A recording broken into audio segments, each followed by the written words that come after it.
आदाब अर्ज़ है MCN उर्दू न्यूज़ में आपका खैर मक़दम। नाजरीन, मैं हूँ समरीन नाज। खबरों के सिलसिले को आगे बढ़ाने से पहले आइए एक नज़र डालते हैं आज की अहम खबरों पर।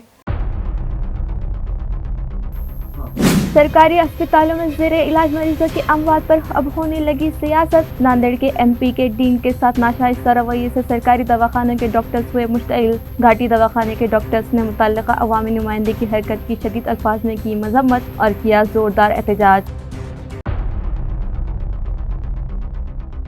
मराठवाड़ा मुक्ति संग्राम अमृत महोत्सव साल की तकरीबात के लिए फराहम करदा फंड में मनसे के जिम्मेदारों ने लगाया खुर्द-बुर्द का इल्जाम। म्यूनिसिपल कमिश्नर हिसाब दो के नारे लगाते हुए क्रांति चौक पर किया जोरदार मुजाहिरा।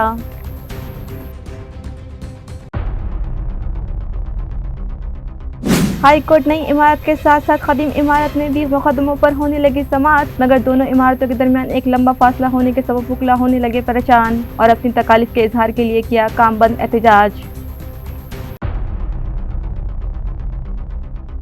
और शहर में वाटर सप्लाई के इंतजाम दुरुस्त करने के लिए रियासती हुकूमत ने फराहम किया करोड़ों रुपयों का फंड। मरम्मत और मेंटेनेंस के नाम पर की जा रही है बड़ी बड़ी रकूमत खर्च, मगर शहर में मौजूद पानी की टांकियों के वेल्व और दीवारों में पड़ी बड़ी बड़ी दरारें, लाखों लीटर पानी बहकर हो रहा है ज़ाय, मगर मुताल्लिक़ा इंतजामिया की बेहिसी बरकरार। अब खबरें तफसील से। गुज़िश्ता रोज़ ज़िला नांदेड़ के government medical college and hospital के डीन के साथ वहां के MP ने जो नाशाइस्ता हरकत की, उसके खिलाफ आज घाटी दवाखाने के डॉक्टर्स ने जोरदार एहतजाज करते हुए अपने गम व गुस्से का इजहार किया। नाजरीन, नांदेड़ के सरकारी हॉस्पिटल में एक ही दिन में यहां ज़ेरे इलाज 24 मरीजों की मौत की खबर मंजर आम पर आने के बाद इस मामले पर सियासत गर्म होने लगी है। नांदेड़ के एक MP ने government medical college and hospital के डीन के साथ नाशाइस्ता हरकत की, जिसने सरकारी दवाखानों में खदमात अंजाम देने वाले डॉक्टर्स और दीगर स्टाफ मेंबरान को मुश्तइल कर दिया। इन लोगों का कहना है कि स्टाफ की कमी और बुनियादी सहूलतों के फुकदान के बावजूद वो लोग रात दिन मेहनत करके मरीजों का इलाज करते हैं, मगर अवामी नुमाइंदों की जानिब से इस तरह की हरकत ने उन्हें दिल शिकस्ता कर दिया है। लिहाजा इस मामले की मजम्मत में आज घाटी अस्पताल के डॉक्टर्स ने एहतजाज करते हुए अपने गम व गुस्से का इजहार किया। त्यांच्या भावना जे आहे सकाळपर्यंत पोहोचवणं हे आम्ही करतो आहे। जे काही काल डीनची जी वर्तणूक झाली, मी स्वतः सुद्धा एक डीन आहे, ठीक आहे, काम होत असतं, पण अशा पद्धतीने नाही व्हायला पाहिजे होतं। मी MSMTचा पण एक मेंबर आहे, म्हणून मी पण याच्यामध्ये सहभागी आहे असं पण नाही, पण प्रशासन म्हणून मी यांच्या भावना शासनापर्यंत पोहोचवतो। पण त्यांच्या भावना योग्य आहेत का? की अर्थात योग्यच आहे, ते कोणीही सांगेल ना, कारण की अशा पद्धतीने कोणी काही जरी झालं तर एक संसदीय पद्धत असते काम करायची प्रशासनाची, त्यानुसार तुम्ही कुठलाही अधिकारी चुकला असेल त्याचं वेगळं म्हणजे हे असेल, पण अशा पद्धतीने गुणास्पद काम करायला लावणं हे अमानवीय आहे। आमची मागणी अशी आहे की सरकारने पहिल्यापासूनच यामध्ये लक्ष द्यायला हवं। जे काय क्लास 1 पासून क्लास 2च्या बऱ्याचशा पोस्ट भरलेल्या नाहीत, त्याच्यामुळे दुप्पट जिथे 500 बेडची सोय आहे, तुम्ही जर 12-1200 रुग्ण ऍडमिट करत असाल आणि त्याची सगळी व्यवस्था ही फक्त डॉक्टरनीच बघायची असेल तर हे शक्यच नाही ना। यामध्ये सरकारने सुद्धा लक्ष द्यायला पाहिजे ना की तुमची सगळी पदं नवीन नवीन मेडिकल कॉलेजेस काढतात, तिथे पदं भरत नाहीत, इकडची उसने काढून तिकडे नेतात आणि त्यामुळे एक मेडिकल कॉलेज व्यवस्थित न चालता तुम्ही 12 मेडिकल कॉलेजेस काढून ठेवता आणि परत फक्त डीनकडूनच किंवा सगळ्या अध्यापकाकडूनच तुम्ही जर अशी मागणी करत असाल की हे सगळं व्यवस्थित झालं पाहिजे तर हे व्यवस्थित होणं शक्यच नाही ना। त्यांच्याशी जो काल व्यवहार करण्यात आला एका मान्य लोकप्रतिनिधीकडून हे अत्यंत वेदनादायक क्लेशदायक होतं। अशा प्रकारची वागणूक एका वरिष्ठ पातळीवरच्या अधिकाऱ्याला देऊन सर्व डॉक्टर्सचा अपमान झालेला आहे आणि डीन हे शासकीय वैद्यकीय महाविद्यालयाचं एक सर्वोच्च पद असतं, याच्यानंतर डायरेक्टरचंच पद आहे। तर तो जो प्रॉब्लेम होता त्याच्या मुळाशी जाऊन हा वेगळ्या पद्धतीने सोडवणं शक्य होतं, तसं न करता एवढ्या ॲडव्हर्स कंडिशनमध्ये आहे त्या परिस्थितीमध्ये, विपरीत परिस्थितीमध्ये जास्तीत जास्त प्रकारची चांगल्या प्रकारची सेवा द्यायचा प्रयत्न करून सुद्धा अशा प्रकारचं वर्तणूक त्यांना फेस करावी लागली। तर हे आमच्यासाठी अत्यंत अयोग्य आहे आणि याचा अत्यंत कडक शब्दात निषेध करतो आणि या संदर्भात आम्ही एक आंदोलन करून उसका निषेध नोंदवतो। घाटी दवाखाना और नांदेड़ के सरकारी दवाखाने में हो रही अमवात मामले की जांच करवाई जाए और खातियों को सख्त सजा दी जाए। इस मुतालबे पर शिव आरोग्य सेना के मराठवाड़ा कोऑर्डिनेटर राजू सेठ जायसवाल की रहनुमाई में एक मेमोरेंडम जिला इंतजामिया के सुपुर्द किया गया। नाजरीन, नांदेड़ के सरकारी अस्पताल में 24 घंटों के दरमियान 24 मरीजों की मौत होने की खबर मंजर आम पर आई है। अभी ये मामला ताज़ा ही था कि घाटी अस्पताल में भी 18 मरीजों की मौत की खबर सुनते ही शहरियार में बेचैनी फैल गई और सियासी जमातें व समाजी तंजीमें हरकत में आ गईं। इसी ज़िमन में शिव आरोग्य सेना के मराठवाड़ा कोऑर्डिनेटर राजू सेठ जायसवाल की रहनुमाई में एक वक्त घाटी अस्पताल पहुंचा और फिर यहाँ मरीजों के रिश्तेदारों से मुलाकात के बाद अस्पताल इंतजामिया का भी घेराव किया और जिला इंतजामिया को एक मेमोरेंडम देते हुए हुकूमत से मुतालिबा किया कि इस मामले की बारीकी से जांच ली जाए और खातियों के खिलाफ सख्त एक्शन लिया जाए। इसके अलावा सरकारी दवाखानों में इलाज की गर्ज से आने वाले गरीब शहरियान को तिब्बी सहूलतें फराहम करने में लापरवाही बरतने वालों के खिलाफ भी एक्शन लिया जाए। मुलगा माझा 3 रोजानं पडेल आहे। डॉक्टर लोकांना काही तपासणी केलीच नाही। कानातून रक्त जाऊ राहिले, कंबर दुखू राहिली, डोक्यामध्ये मार लागला, मेंदूमध्ये हे झालं, किराई पाणी करू राहिलं, आरबळ्यावानी करू राहिलं, जेवण नाही द्यायना, अजून पाणी नाही 3 रोजाना। आम्ही लहान बाळ घेऊन त्याचा दारी बसले, आम्हाला काय यायला किरायला पैसे नाही, अजून 3 रोजाना अन्न नाही आमच्या पोटामध्ये। हे डॉक्टर लोक काय करू राहिले? मग आम्हाला म्हणते पैसा बाहेरून आणा, मेडिकल बाहेरून आणा, झिडका देऊ राहिले। मग मला पोट मुलगा आहे तर मला बसून सुद्धा द्या डॉक्टर। मी मुलाला पाहायला चालले तर मला बसून द्या ना। कुठे झिडक्या दिल्या? कोणत्या वॉर्डमध्ये? 17 नंबर कोणत्या गावून आले? बेड नंबर सांगा ना। 30 गाव। मी नांदेडहून माझ्या मुलाला मेडिसिनमध्ये गाडीमध्ये घेऊन आलेलो। त्याच्यासाठी मला सिटी स्कॅन काढायला सांगितलं। 1 तारखेला सिटी स्कॅन काढलं मी आणि आज 4 तारीख आहे, अजूनपर्यंत मला रिपोर्ट दिला नाही। 9 वाजता या, 10 वाजता या, 1:30 वाजता या, 2 वाजता नुसत्या चक्रा मारायला आलेत आणि 1 किलोमीटरचं अंतर आहे या घाटीच्या दवाखान्यापासून त्या घाटीच्या दवाखान्यापर्यंत। हे चक्रा मारण्यामध्येच माझे 4 दिवस गेले, अजून रिपोर्ट त्यांना सापडत नाही आणि ते फक्त तारकावर तारखा देत आहे। हे असा इथला ढिसाळ कारभार आहे। 2 वाजल्यापासून आमची मुलगी आणलेली आहे, ऍडमिट केलेली आहे। तिला अजून नुसत्या नळ्या टाकल्या तोंडामध्ये, ते पाईप टाकला, ना सलाईन लावली, ना इंजेक्शन दिलं, ना काही नाही। काय झालं होतं? ते काहीच माहिती नाही, फक्त तिला ना ताप आला ना थंडी, फक्त तिचे हातपाय ढिले पडले अचानक, त्याच्यासाठी ऍडमिट केलं। तर आम्ही बोललो त्यांना सुट्टी द्या, आम्ही मुंबईला नेतो, तर ते सुट्टी पण देत नाही, काही नाही। तुम्हाला काय कळतं बोलते, तुम्ही काय डॉक्टर आहे का? अंबई शिलोटा लोक न्यायचं म्हणलं सोनोग्राफीसाठी, ते त्यांच्या वार्डमधून एक जण तरी आले पाहिजे, कोणी येत नाही। चला तुम्ही सोबत म्हणलं तर हे तुमचंच काम आहे, ते आमचं काम नाहीये। मग ते औषध गोळ्या पण तिथून देत नाहीत दवाखान्यातून, जे काही लिहून देते ते सगळं मेडिकल मधून। कोणत्या मेडिकल? बाहेरून? बाहेर। हे तुम्ही स्वतः लुटीत आणलं का? हो, हे स्वतः मी आणले।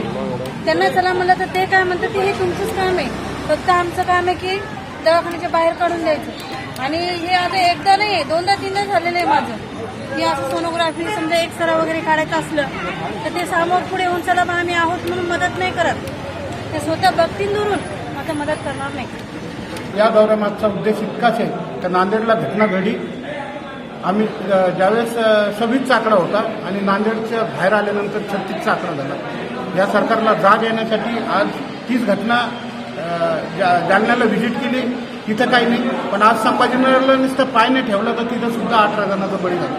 म्हणजे मला सांगायचं की हा सरकार नुसतं घोषणेचं पाऊस पाडतं, पण स्वतः गरीब लोकांना अंमलात काहीच नाही। आज महात्मा फुले सारख्या योजनेचा नुसता असा धिंगाणा लावला, पैशाचं नुसतं अडवता येईल हे ते, पण आज प्रत्यक्षात जर महात्मा फुलेच्या योजनेकडे जर बघितलं तर आज आपल्या प्रायव्हेट डॉक्टर आपले एकदम चांगले आहे, त्यामुळं आपल्याला काही ते जाणवून नाही राहिलं। त्या डॉक्टरचे सुद्धा महात्मा फुले योजनेचे 2-2, 4-4 कोटी थकिले। म्हणजे येणाऱ्या काळात जी गोरगरीब लोकांना जी ट्रीटमेंट होणार होती नितीन भाऊ, ती सुद्धा थांबणार, म्हणजे मृत्यूचा आणखीन तांडव जादा होणार, कमी होणार नाही बरं का।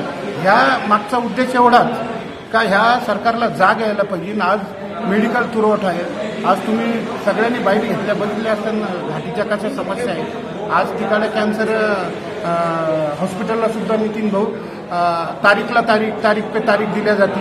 आजचं काम उद्या, उद्याचं काम महिन्याचं काम 2 महिन्यांनी. त्यात कितीतरी रुग्ण दगावले जातात. आज मी स्वतः हाताने दररोजचे 5-6 रुग्ण कृपामाईला जाऊन ऑपरेशन करून आणतो. त्या हमखास घाटीमध्ये दररोज असे 5 मरताना दिसतील तुम्हाला. जिला नांदेड़ के सरकारी अस्पताल और घाटी दवाखाने में मरीजों की अमवात का मामला सुर्खियों में है. इस मामले में हमने बात की रुकने पार्लिमान इम्तियाज जलील से. देखिए, मुझे कोई हैरानी नहीं हुई जब नांदेड़ के अंदर इतने सारे बेकसूर बच्चों की जान चली गई है. लोग ये कहते हैं कि वो बच्चे मर गए हैं, जबकि मैं ये कहता हूँ कि उन बच्चों का कत्ल किया गया है. और इस कत्ल के अंदर वो सरकार भी जिम्मेदार है, वो डीन भी जिम्मेदार है, वो डायरेक्टर मेडिकल एजुकेशन भी जिम्मेदार है. और मैं समझता हूँ कि हर मेडिकल सरकारी जो भी अस्पताल है वहाँ पर हर रोज़ न जाने कितने बेकसूर लोगों की जान जा रही है, महज इसलिए कि वहाँ पर कहीं दवाइयाँ नहीं है, कहीं डॉक्टर्स नहीं है, कहीं नर्सेज नहीं है. इस वजह से जब ये मामला नांदेड़ का सामने आया तो इस तरह से उसको पेश किया जा रहा था कि मानो सिर्फ ये नांदेड़ के अंदर हो रहा है, जबकि हकीकत ये है कि अम्बेजोगाई का भी वही हाल है, औरंगाबाद का भी वही हाल है. आप लातूर चले जाइए, लातूर के अंदर भी यही हाल है, धुलिया के मेडिकल कॉलेज का भी यही हाल है. करोड़ों रुपया आ रहा है, लेकिन करोड़ों रुपये की दवाइयाँ कहाँ गायब हो रही है ये सभी लोग जानते हैं. इसके बावजूद भी ये लोग अगर मर रहे हैं तो सिर्फ इसलिए कि इनकी आवाज़ नहीं है. यही सब मामलों को देखते हुए मैंने 2021 के अंदर Aurangabad bench of Bombay high court के अंदर एक जनहित याचिका PIL फाइल किया हूँ, जिसमें ये बताया हूँ कि सरकारी अस्पतालों की हालत कितनी ख़राब है करके. उसी का नतीजा है कि बहुत सारे आज डॉक्टर्स के अपॉइंटमेंट्स वहाँ पर किए जा रहे हैं. मैं समझता हूँ कि अगर सही मानों में जो लोग मरे हैं या जिन लोगों को मारा गया है उनको अगर इंसाफ दिलाना है तो नांदेड़ के डीन को, महाराष्ट्र गवर्नमेंट के डायरेक्टर मेडिकल एजुकेशन को और मंत्री हसन मुशर्रफ साहब को वहाँ पे नांदेड़ में नहीं बल्कि जेल में होना चाहिए अभी, क्योंकि ये बेकसूर लोगों की जान के जिम्मेदार है ये सभी लोग. कल अपने औरंगाबाद में भी पेश आया, उस पर क्या? देखिए, औरंगाबाद के अंदर भी जो मामला है, मैं खुद बताता हूँ कि घाटी अस्पताल के अतराफ में, घाटी अस्पताल के बाउंड्री को लगकर 27 मेडिकल स्टोर्स आए हैं पिछले 2.5 सालों के अंदर. इन्हें बिजनेस, इन्हें धंधा कहाँ से मिल रहा है?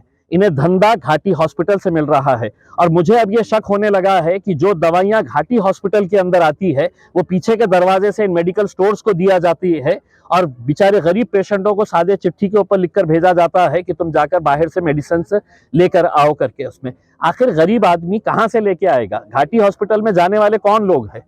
कोई बहुत बड़े लोग पैसे वाले नहीं है, वो तो प्राइवेट हॉस्पिटल में चले जाते हैं. लेकिन जो गरीब लोग जाते हैं वहाँ पे, उन लोगों के साथ ये जो खेल खेला जा रहा है, कहीं ना कहीं इसको बंद होना चाहिए.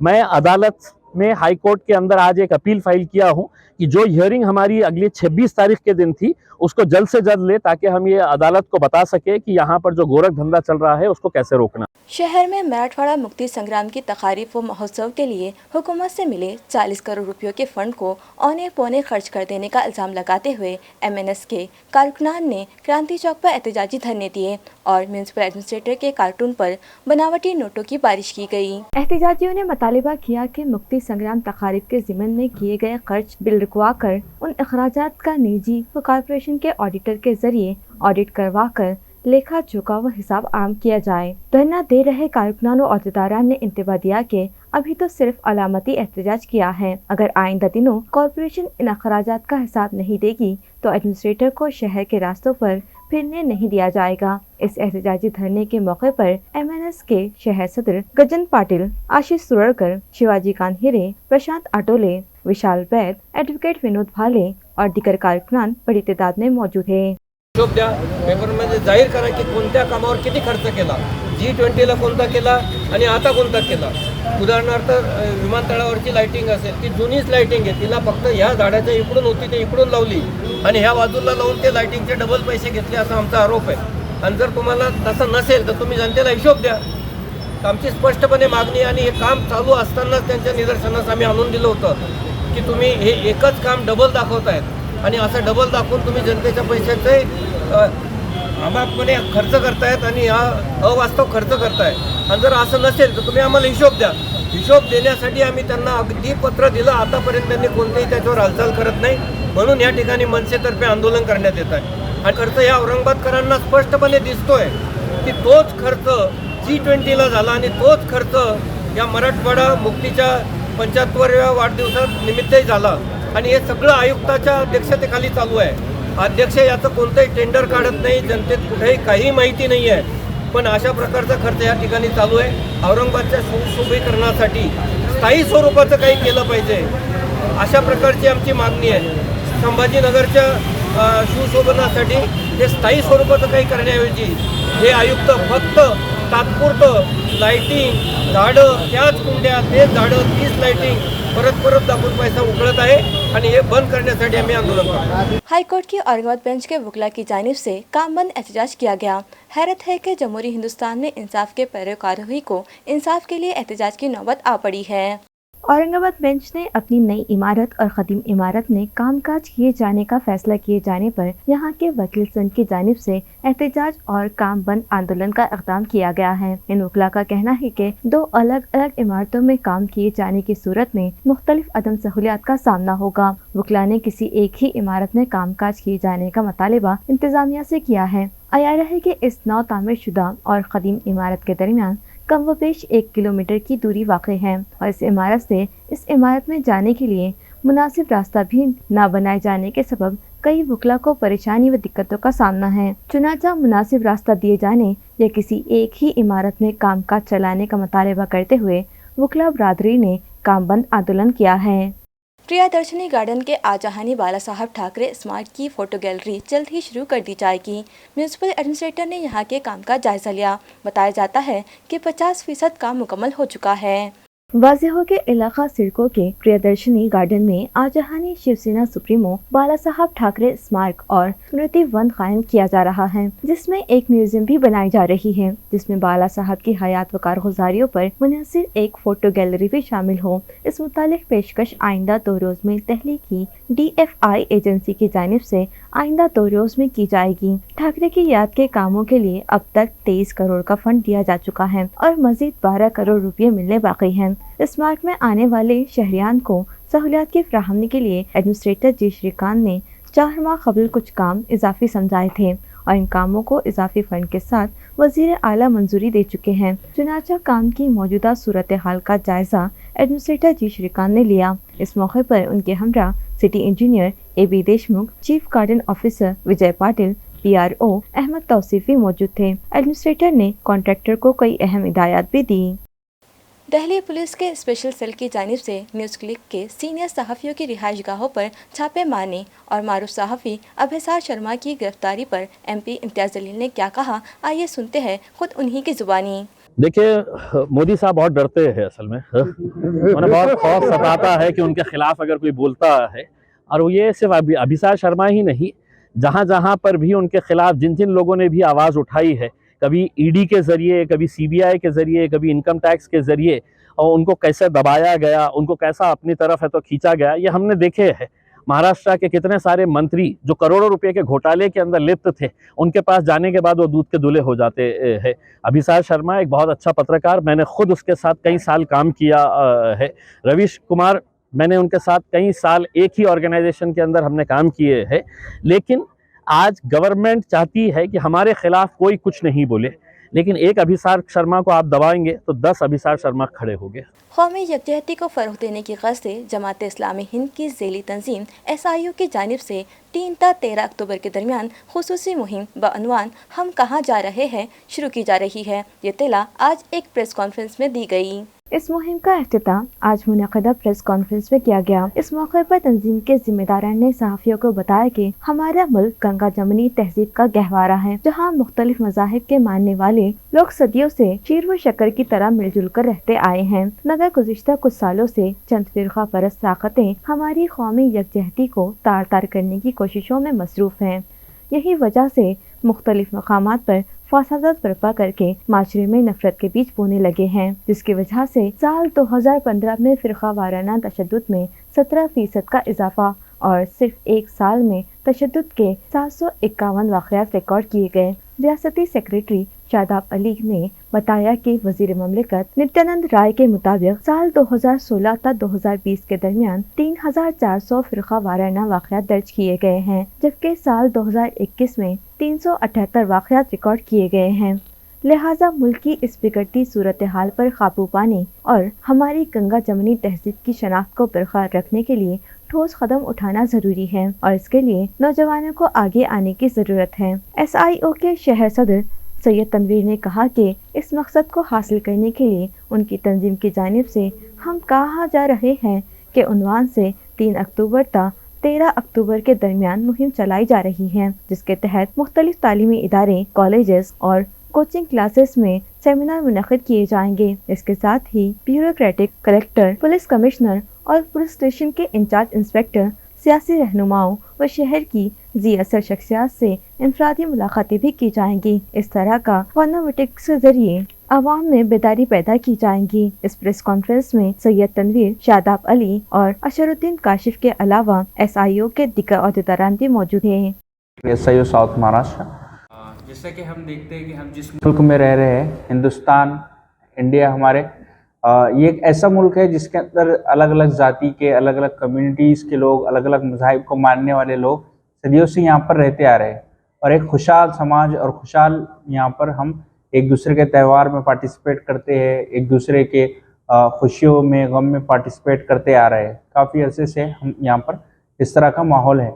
लेकिन हम देखते हैं कि कुछ सालों में, कुछ पिछले 2013 के बाद से, 2014 के बाद से जो कम्युनल फोर्सेस और जो फास्टिस्ट गवर्नमेंट जो इक़्तिदार में आई है, उसके बाद ये एक कम्युनिटीज़ के बीच अंदर काफ़ी डिवीज़न पैदा हुआ है। उनके मतलब एक फ़िरका वाराना तशद्दुद के कई वाक़यात हमारे सामने आते हैं। जैसे अगर एग्ज़ाम्पल के तौर पर ले तो मॉब लिंचिंग के कई वाक़यात हमको देखने को मिलते हैं। कहीं कहीं पर हम देखते हैं कि यूनिवर्सिटीज़ और कैंपसेस में माइनॉरिटीज़ जो है, अक़लियती जो है, हमारे दलित भाई है, उनके साथ जुल्म होता है, उनको टॉर्चर किया जाता है और इस नतीजे में पहुँचते हैं कि वो सुसाइड कर लेते हैं। तो ऐसे कई चीज़ें हमारे सामने इन चंद 10 सालों में देखने में आई है। उसका नतीजा ये हो रहा है कि हमारी जो यूथ और जो हमारे स्टूडेंट्स हैं, जिन्होंने सोसाइटी को और हमारे इंडिया के ग्रोथ के लिए कंट्रीब्यूट करना चाहिए था, जो एजुकेशन में माहिर बनना चाहिए था, तो वो अपने एजुकेशन एक्टिविटीज़ से डाइवर्ट हो रहे हैं इन नफ़रत अंगेज़ रैलीज़ के अंदर, इस नफ़रत फैलाने वाली चीज़ों की तरफ। तो हम देख रहे हैं कि ये जो फ़िरका वाराना तशद्दुद हो रहे हैं, जो कम्युनल राइट्स हो रहे हैं, ये जो सारी एक हेटेड का काम जो हो रहा है, ये एक मुनज़्ज़म तरीके से, मुनज़्ज़म तहरीक इसके लिए चलाई जा रही है, जिसके अंदर अलग अलग टूल्स यूज़ किए जा रहे हैं, जिसमें मीडिया एक बड़ा टूल है, फिर उसके अंदर सोशल मीडिया एक बड़ा टूल है, फिर उसके अंदर जो हेट स्पीचेस की रैलीज चलाई जा रही है, ये एक बड़ा टूल है। तो इसके ज़रिए से एक कम्युनिटी को डिवाइड करने का, और सिर्फ डिवाइड नहीं करने का बल्कि एक पोलराइज्ड एटीट्यूड को बिल्ड करने का काम ये जो फासिस्ट फोर्सेस है वो कर रही है। तो स्टूडेंट इस्लामिक ऑर्गेनाइजेशन जो 1982 से स्टूडेंट्स के अंदर और यूथ के अंदर रिकंस्ट्रक्शन ऑफ सोसाइटी के लिए काम कर रही है, तो उन्होंने इस बात को नोटिस लिया कि हमको समाज के अपलिफ्टमेंट के लिए और अगर समाज की बेहतरी के लिए हमको कुछ करना है तो हमको स्टूडेंट्स और यूथ को जागरूक करना पड़ेगा, और इसके लिए स्टूडेंट्स और यूथ को इस बारे में अवेयर करना पड़ेगा कि हमारी सोसाइटी किधर जा रही है, हमारी सोसाइटी किधर, वेयर वी आर हेडिंग। जो हम इस मुहिम मना रहे हैं, जो कैंपेन मना रहे हैं, जिसका उन्वान भी यही है कि वेयर आर वी हेडिंग, यानी हम कहाँ जा रहे हैं, हमारा सोसाइटी कहाँ जा रही है। तो हम इस मुहिम के ज़रिए से जो कम्युनिकेशन गैप आ गया है अलग अलग ग्रुप्स के बीच में, अलग अलग कम्युनिटीज़ के बीच में, तो उसको एक कनेक्ट करने का काम कर रहे हैं, एक कम्युनिकेशन का एक चैनल बिल्ड करने का काम कर रहे हैं, और स्टूडेंट्स और यूथ को इस बारे में अवेयर कर रहे हैं कि वो भी इस नफ़रत के ख़िलाफ़, इस फ़िरका वाराना जहनीत के ख़िलाफ़, इस पोलराइजेशन का जो माइंडसेट तैयार के हो रहा है उसके ख़िलाफ़ आकर खड़े हो, और इसमें SIO का भी और सोसाइटी के अपलिफ्टमेंट के लिए, इंडिया के डेवलपमेंट के लिए एक अपना कंट्रीब्यूशन दे। हम साथ में मिलकर मुल्क की तरक्की के लिए, मुल्क की बका के लिए, उसके ग्रोथ के लिए काम कर सके। इसके अंदर हम जो मुहिम मना रहे हैं वो 1 अक्टूबर से 10 अक्टूबर दरमियान स्टेट वाइड कैंपेन करेंगे, जो महाराष्ट्र के 20 डिस्ट्रिक्ट्स में मनाई जा रही है, जिसमें हम कैंपसेस में लेक्चर्स और स्कूल्स में लेक्चर्स वगैरह लेंगे। Thank you. शहर में वाटर सप्लाई सिस्टम की मरम्मत और दुरुस्ती के नाम पर लाखों नहीं बल्कि करोड़ों रुपए खर्च किए जा रहे हैं। इसके बावजूद शहर में मौजूद पानी की टांकियों के वेल्व और पाइप्स में लीकेजेस होने के सबब लाखों लीटर पानी यूं ही बहकर ज़ाय हो रहा है, मगर इस जानिब तवज्जो देने कोई तैयार नहीं है। नाजरीन, आप जो तस्वीर देख रहे हैं वो शहर के मुख्तलिफ इलाकों में मौजूद पानी की टांकियों की है। जुबली पार्क पानी की टांकी पर लगाए गए वेल्व में लीकेज होने के सबब रोजाना इस टांकी से लाखों लीटर पानी सड़क पर बहकर ज़ाय हो रहा है और ये सिलसिला गुज़िश्ता कई सालों से जारी है, मगर यहाँ का लीकेज बंद करने की मुतालिका अफसरान को तौफीक नहीं मिलती, जिसकी वजह से इस पानी की टांकी से जिन इलाकों में पानी फराहम किया जाता है इसका असर वहाँ पड़ता है और शहरियान को कम दबाव से पानी मिलता है। दूसरी तस्वीर N13 गीतानगर में मौजूद पानी की टांकी की है, जिसका पाइप फूट जाने के सबब लाखों लीटर पानी यौमिया यूं ही बहकर ज़ाय हो रहा है, मगर मुतालिका इंतजामिया इस जानिब तवज्जो देने तैयार नहीं है, जिससे मुतालिका शोबे की कारकर्दगी पर सवालिया निशान लगने लगा है। जायकवाड़ी तालाब के मुजव्वज़ा शमसी तवानाई प्रोजेक्ट सोलर सिस्टम प्रोजेक्ट की यहाँ के माहिर शदीद मुखालफत कर रहे हैं। जायकवाड़ी तालाब के मछुआरों का कहना है कि इस शमसी तवानाई प्रोजेक्ट के सबब मछली का कारोबार करने वाले हजारों माहिर खानदानों पर फाका कुशी का खतरा पैदा हो जाएगा। आया रहे कि पैटर्न के इस बड़े तालाब के पानी पर इस प्रोजेक्ट को रुबा अमल लाने की मनसूबाबंदी जारी है। यहाँ परिंदों का इलाका करार दिए गए इलाके पर प्रोजेक्ट के क़याम से यहाँ आने वाले मुख्तलिफ अक़साम के परिंदों और पानी के अंदर की मछलियों के लिए भी नुकसान पहुँचेगा। इस तरह का खदशा भी मछुआरों की जानिब से ज़ाहिर किया जा रहा है। इस मुजव्वज़ा प्रोजेक्ट की मुखालिफत के लिए रिवायती तौर पर माहिगिरी करने वालों ने अपने इस कारोबार और पेशे को बचाने के लिए एक मीटिंग मुनक़्क़िद की और जायकवाड़ी पर शमसी तवानाई प्रोजेक्ट की शदीद मुखालिफत करते हुए एहतजाज व तहरीक शुरू करने का फ़ैसला लिया है। बताया जाता है कि यहाँ से मछली के कारोबार पर गुज़र बसर करने वाले 20 से 25 हज़ार ख़ानदान मुस्तफ़ीद होते हैं और इन खानदानों ने जल्द ही इस प्रोजेक्ट के खिलाफ तहसील ऑफिस पर मोर्चा ले जाने का फैसला किया है। सिंधुदुर्ग के कुंडाल में भिक्षा मांगने गए वासुदेव समाज के 4 नौजवानों को चोर समझकर बेतहाशा मारपीट करने के मामले को लेकर सिल्लोड में महाराष्ट्र जोशी समाज संगठन की जानिब से SDPO और तहसीलदार को मेमोरेंडम पेश किया गया। इस मेमोरेंडम में वजाहत की गई है कि गुज़िश्ता दिनों कुंडाल में ये नौजवान अपने रिवायती पोशाक पहने भिक्षा मांग रहे थे कि कुछ गांव वालों ने उन्हें चोर बदमाश समझ लिया और इंतहाई बेदर्दी से उनके साथ मारपीट की। जोशी समाज संगठन ने अपने मेमोरेंडम के जरिए वाक़े की मजम्मत की और खाती गाँव वालों के खिलाफ सख्त कार्रवाई करने का मुतालिबा हुकूमत से किया है। नीज़ कहा है कि इन मुलजिमीन पर एट्रासिटी कानून के तहत केस दर्ज किए जाएं। मेमोरेंडम पेश करते वक्त तालुका सिल्लोड के मज़ाफर अनार ग्राम पंचायत के मेंबर गजानन गदाई, कल्पनान, कमलाकर पाचीके व दीगर और शिवसेना सदर रामदास यदमल, सहाफ़ी विष्णु मुके शास्त्री, बाबा साहब गोंडे और दीगर शरीक थे। डॉक्टर बाबा साहेब अम्बेडकर यूनिवर्सिटी के यूथ फेस्टिवल का आगाज हुआ। ये फेस्टिवल 4 अक्टूबर तक 7 अक्टूबर के दरमियान मनाया जाएगा। फेस्टिवल का आगाज यूनिवर्सिटी में डॉक्टर बाबा साहेब अम्बेडकर के मुजस्समे पर हार डालकर और उन्हें खराज अक़ीदत पेश करके किया गया। इस जश्न के इख्तिताम फिल्मी अदाकार योगेश शिरसाट और अनुष्का सरकटे खुसूसी तौर पर मौजूद थे। इस तकरीब की सदारत यूनिवर्सिटी के वाइस चांसलर डॉक्टर प्रमोद योले ने की और उनके सदारती कलमात से महोत्सव शुरू किए जाने का ऐलान किया गया। इस मौके पर VC के अलावा योगेश शिरसाट और अनुष्का सरकटे ने भी इजहार ख्याल और रहनुमाई की। 4 दिवस हा युवक महोत्सव चालेल। आज युवक महोत्सवाचं उद्घाटन झालं।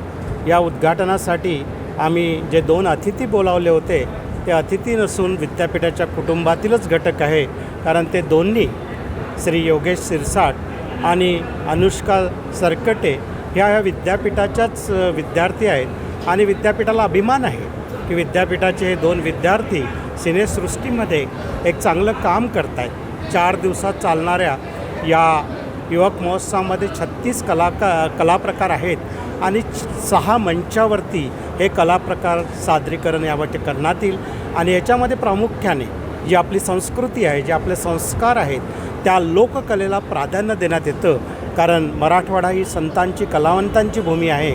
विद्यापीठातनं मराठवाड्यामधनं अनेक कलावंत निर्माण झाले आणि हा युवक महोत्सव म्हणजे या युवा पिढीला एक हा प्लॅटफॉर्म पुरवण्याचाच एक आमचा उपक्रम आहे। मी या युवक महोत्सवासाठी सर्व कलाकारांना हार्दिक शुभेच्छा देतो। आमच्या अधिकाऱ्यांनी, कर्मचाऱ्यांनी खूप विद्यार्थ्यांनी यासाठी खूप श्रम घेतले आणि हा युवक महोत्सव निश्चितच आम्ही चांगल्या तऱ्हेने यशस्वी करून दाखवूया. खरं तर खूप आनंदी आणि माझ्यासाठी हा भाग्याचा क्षण आहे की जिथे मी शिकले, ज्या मातीत मी रुजले, आज तिथेच मला ह्या युवा महोत्सवामध्ये सहभागी व्हायला मिळतं आहे. मी खूप आनंदी आहे. पण जेव्हाही मला पुण्या मुंबईमध्ये असं म्हटलं जातं की तू मराठवाड्याची आहेस किंवा तुमचा दुष्काळी भाग आहे, तेव्हा मी अभिमानाने सांगते की हो, मी दुष्काळी भागातली आहे, मी मराठवाड्यातली आहे आणि म्हणून मला जाणीव आहे.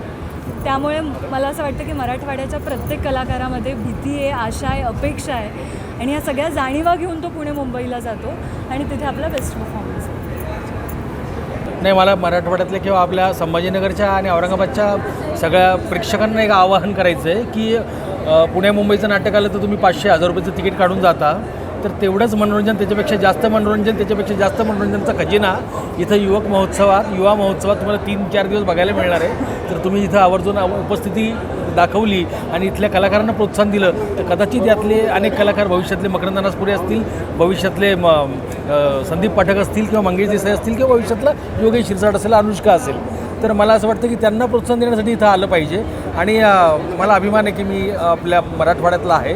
म्हणजे तिकडे मुंबई पुण्यातले लोक मला विचारतात की काय रे, तुमच्या गावातले लोक हुशार असतात का? मी म्हटलं हो, गावातलेच लोक हुशार असतात आणि तुम्ही लोकही हुशार असतात. तुम्ही तोपर्यंतच हुशार असतात जोपर्यंत गावातले लोक तुमच्या कॉम्पिटिशनला येत नाहीत, मग तुम्ही हुशार राहत नाही. हे मी तिथं अभिमानाने सांगतो आणि मला अभिमान आहे मी मराठवाड्यात जन्माला आलो. पुलिस की मुस्तैदी काम आई और हिंगोली के मजाफात बालापुर में डकैती का मंसूबा वक्त रहते नाकाम हो गया. पुलिस ने 5 मुश्तबा डकैतों को गिरफ्तार करके उनसे 7 लाख की मालियत जब्त कर ली. जिला हिंगोली के पुलिस सुप्रिंटेंडेंट ने तमाम पुलिस थानों को हिदायत दी है कि जिला भर में पुलिस का गश्त बढ़ा दिया जाए और मुसलसल मुस्तैदी बढ़ती जाए. एसपी जी श्रीधर की हिदायत के मुताबिक तमाम पुलिस थाना हुदूद में अमल किया जा रहा है. 3 अक्टूबर की रात मजाफात बोथी के किसान सुधाकर बर्गे के अखाड़े पर डकैतियों ने गले पर छुरा रखकर 3 भैंस चुरा ले जाने की शिकायत पर फौरी तौर पर बालापुर के एपीआई सुनील गोपिंदवार इस शिकायत के पहुंचने पर ही फौरी नाकाबंदी करवा दी और इस तरह जल्द ही डकैत धर लिए गए और उनके कब्जे से मसरूखा भैंसे और पिकअप वैन जब्त कर ली. पुलिस की इस पर वक्त व मुस्तैद कार्रवाई से डकैतियों का दाव चूक गया और वो लूट का माल ले जाते हुए धर लिए गए. ये कारगुजार जिला सुप्रिंटेंडेंट जी श्रीधर, एडिशनल एसपी अर्चना पाटिल, एसडीपीओ बसमत संदीपान शिलगे, इंस्पेक्टर पंडित कछवे की रहनुमाई में बालापुर के थानेदार सुनील गोपिनवार व दीगर एहलकार ने अंजाम दी. म्यूनिसिपल कॉरपोरेशन के हाईवा ट्रक की जद में आकर कुचल जाने के सबब एक तालिब इल्म की मौत हो गई. ये वारदात सावरकर चौक में पेश आई. तफसीलात के मुताबिक कचरा ले जाने वाले हाईवा ट्रक से कुचले जाने से ये अफसोसनाक हादसा पेश आया. रात देर गए क्रांति चौक पुलिस थाना में मामला दर्ज किया गया.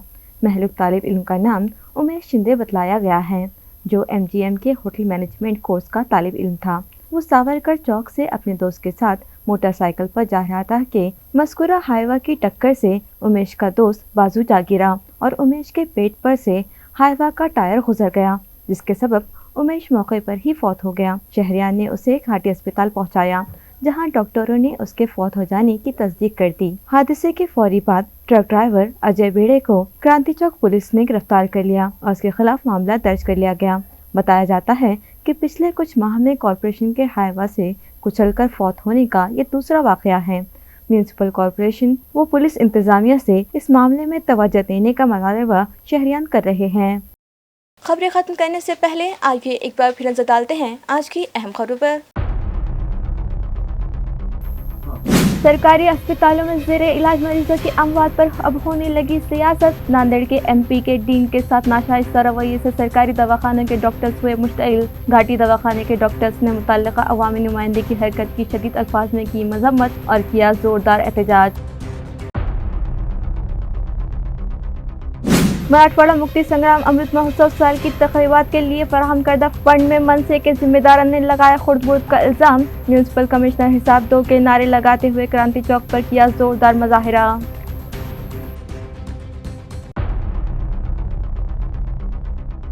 हाई कोर्ट नई इमारत के साथ साथ कदीम इमारत में भी मुकदमों पर होने लगी समाअत, मगर दोनों इमारतों के दरमियान एक लंबा फासला होने के सबब वकला होने लगे परेशान और अपनी तकालीफ के इजहार के लिए किया काम बंद एहतजाज.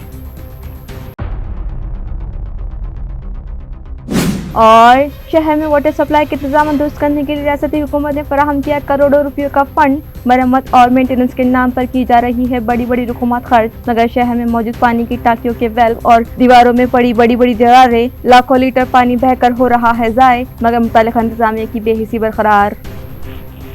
इसी के साथ MCN उर्दू न्यूज़ अब यही ख़त्म होती है। कल भी मुलाकात होगी कुछ और ख़बरों के साथ। तब तक के लिए मैं समरीन नाज आपसे इजाज़त चाहती हूँ। खुदा हाफिज़।